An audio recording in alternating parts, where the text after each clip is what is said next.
Abantu ba bulijjo nga bwe mulaba ku nguudo zaffe kwegaseeko abasirikale baffe aba military police nga bayambako police aba traffic oba ab'ebidduka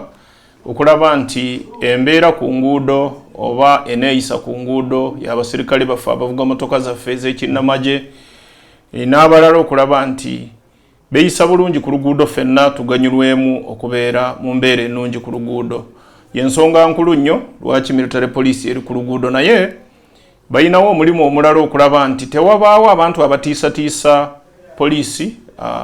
ebyebidduka okulaba nti bayina ebyambalo by'amagye mu mmotoka n'olwekyo ne basaba nti tebabakwatako batambule nga bwe baagala.